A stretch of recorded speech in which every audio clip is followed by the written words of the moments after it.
Hello guys, after very long maintenance, our pink angel is finally here, and I had the chance to play her quite a bit during the last day, more or less.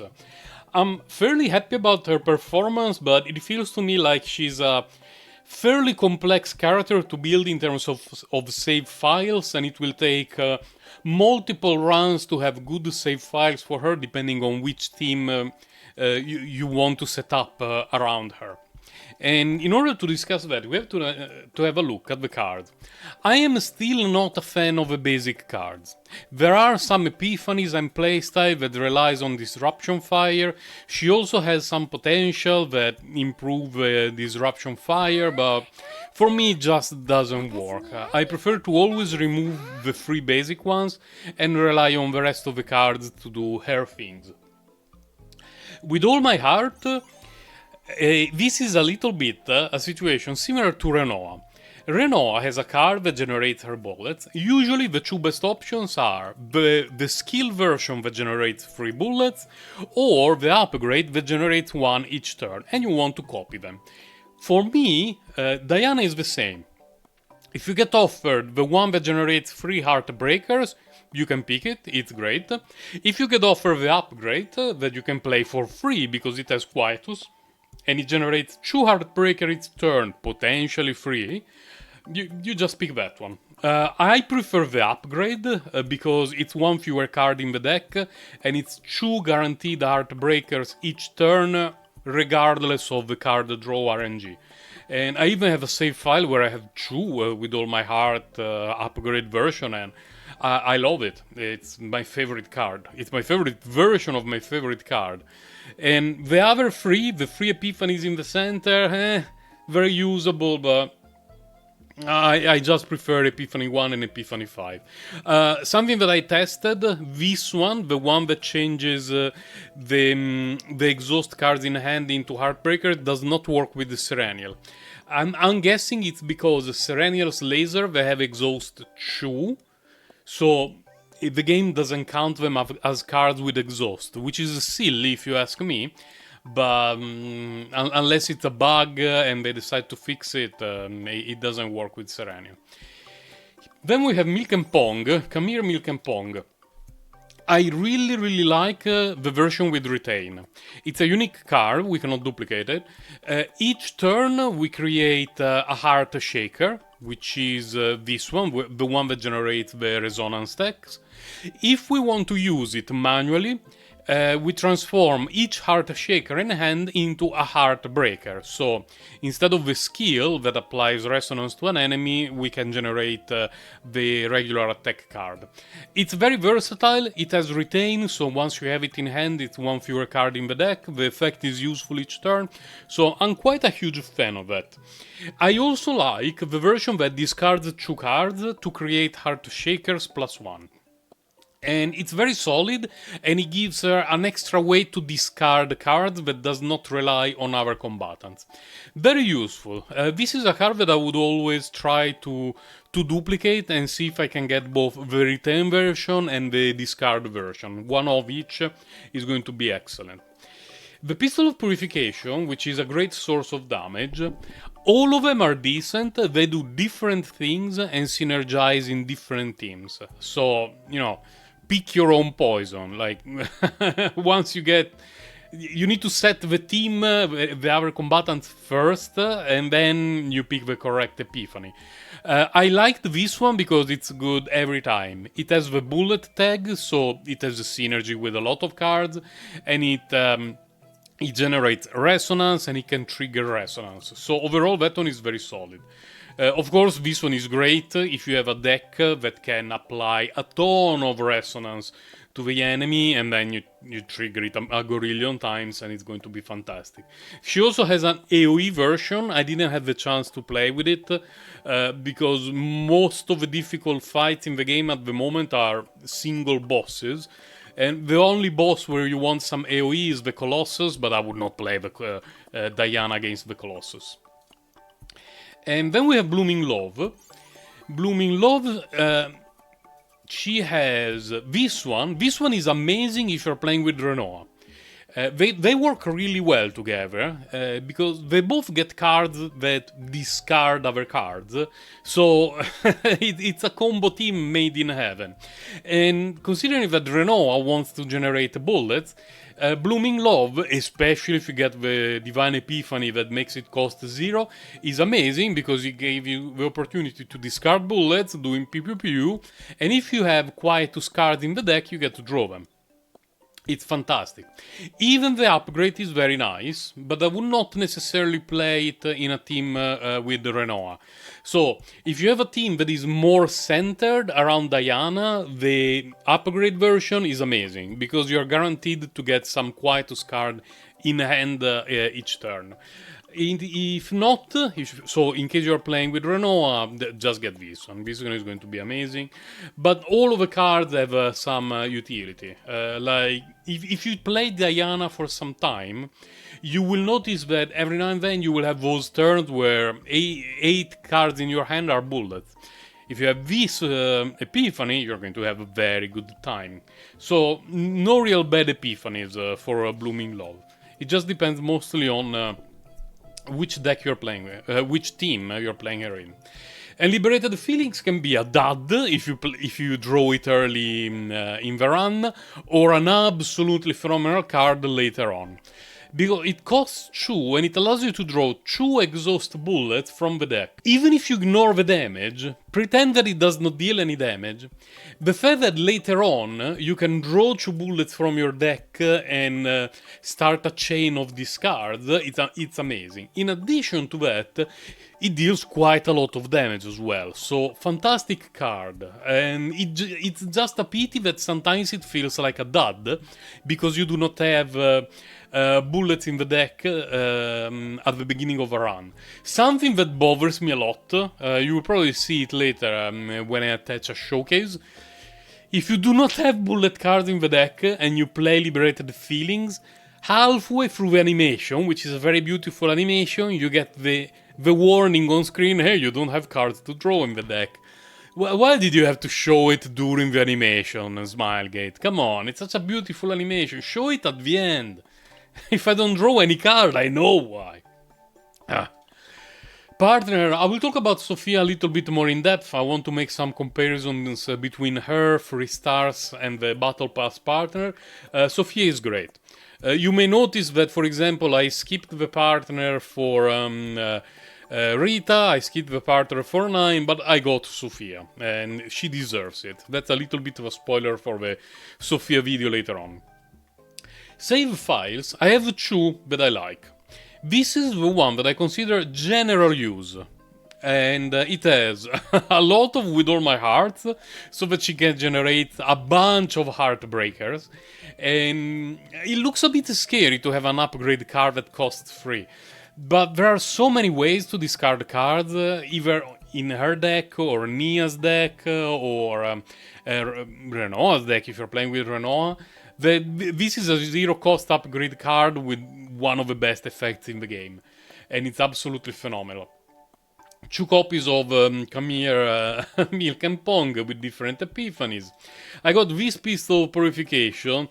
It does not have a very good base epiphany, but it applies vulnerable, it draws a card, the base effect is still okay, so I thought, you know what, let's keep it, because it's not bad at all. Blooming Love, I took the version that discards bullets and draws cards. With Quietus, I like it a lot, and I kept Liberated Feelings, and I got this Persona card, which fits quite well. Persona cards are great, they are an amazing addition to the game, and you just need a lot of luck, because you want to find a Persona card that fits well with your character, and you also want some upgrades for that Persona card that makes sense. This is all very, very good for Diana. Like, it's a shame for me that I didn't get this Persona card later on a much, much better save file.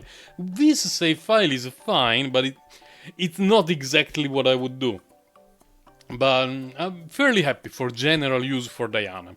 When I play her with Renoa, though, I switch to this, which has a double Blooming Love, with reduced cost by 1 costing 0, which means you generate a bullet at the beginning of the turn with Renoa, you discard them, you draw Quietus cards, then you discard those Quietus cards to generate more bullets, and it's absolutely glorious. It's a cycle of draw, discard, and if you can add a decent Nia build in all of that nonsense, you're going to have some great fun. You may notice some odd things in this save file, in particular the fact that the Persona card is trash, it doesn't do anything, yeah, correct, and that there is tactical action.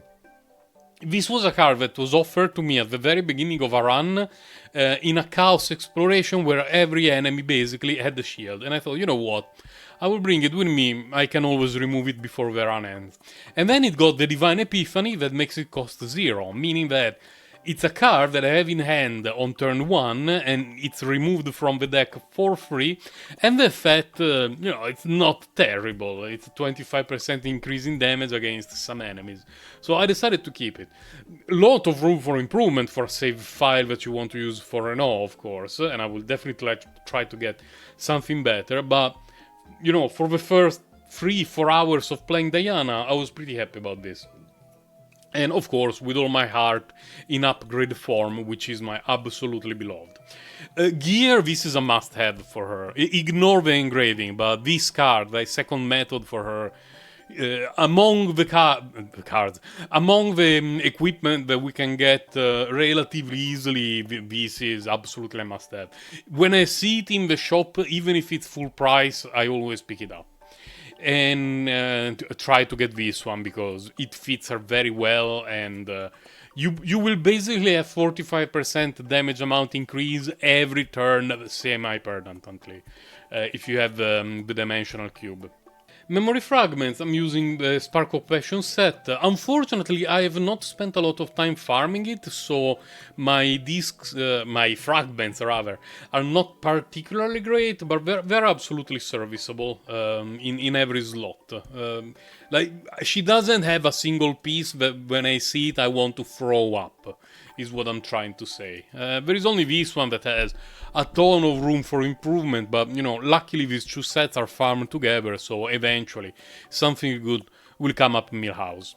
And I will now attach to the end of the discussion a video where I will clear the basin, because it's a game mode without RNG, without crazy modifiers, and you can see how she performs at base Manifestigos.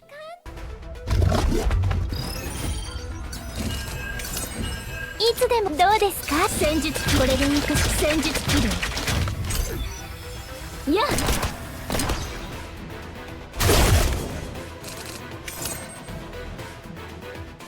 ビシカモン愛を込めてせいは愛の力チューニングしよっとビシチューニングしよっと愛を込めてやえいせいチューニングしよっとあなたのための贈り物ですいつでも全てをかけてはっはっ愛を広げてあげる愛の力でどんなお悩みでもちゃんとお聞きしますよ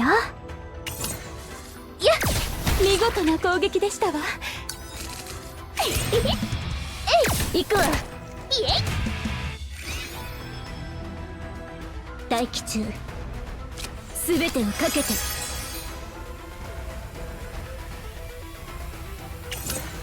い私の気持ち愛を込めては愛のいやビシッと決めるね感想もちゃんと聞いてね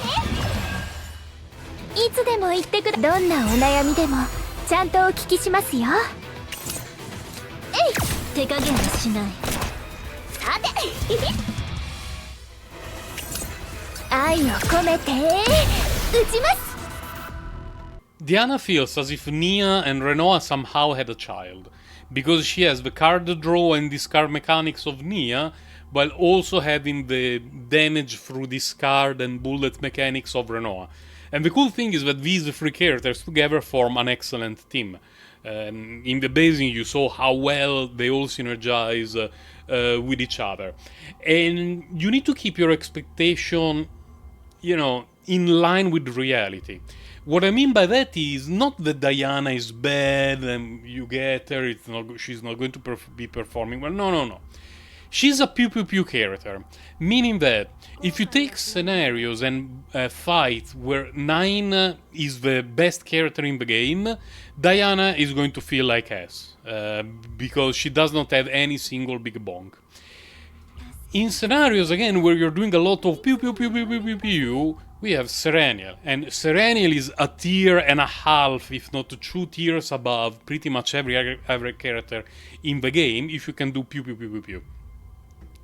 So, if you're missing Serenial and you want a character who can do pew pew pew, and you like Diana's design, and you feel like her playstyle looks fun, you're not going to be disappointed.